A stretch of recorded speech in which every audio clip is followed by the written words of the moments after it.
एक बार गौतम बुद्ध एक गांव में धर्म सभा को संबोधित कर रहे थे। लोग अपनी विभिन्न परेशानियों को लेकर उनके पास जाते हैं और उसका हल लेकर खुशी खुशी वहां से लौटते हैं। उसी गांव के सड़क के किनारे पर एक भिखारी बैठा था।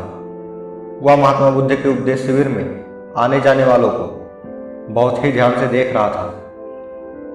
उसे बहुत आश्चर्य हो रहा था कि लोग अंदर तो बहुत ही दुखी चेहरे लिए जाते हैं, लेकिन लौटते समय वे बहुत ही खुश दिखाई देते हैं। उस भिखारी ने सोचा कि क्यों ना वो भी अपनी समस्या भगवान के समक्ष रखे।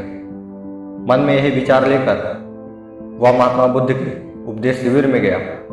शिविर में लोग पंक्तिबद्ध तरीके से खड़े होकर अपनी समस्या महात्मा बुद्ध को बता रहे थे। भिखारी भी उसी पंक्ति में जाकर खड़ा हो गया।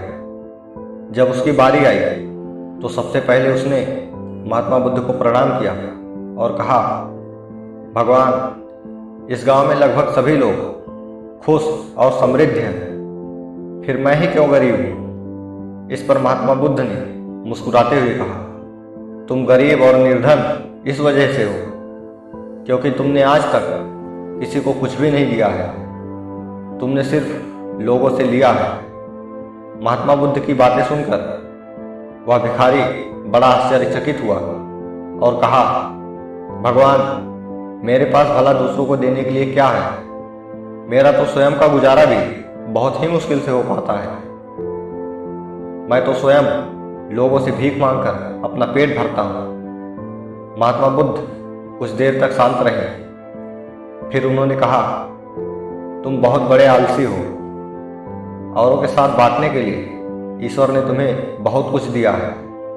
ईश्वर ने तुम्हें मुस्कुराहट दी है जिससे तुम लोगों में आशा का संचार कर सकते हो।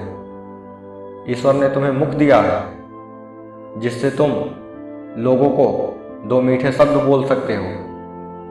ईश्वर ने तुम्हें दो हाथ दिए हैं जिससे तुम लोगों की मदद कर सकते हो। ईश्वर ने जिसको भी ये तीन चीजें दी हैं वह कभी गरीब और निर्धन हो ही नहीं सकता। निर्धनता का विचार सिर्फ इंसान के मन में होता है और यही विचार तुम्हारे मन में भी है। यह विचार सिर्फ एक भ्रम है, इसे अपने मन से निकाल दो।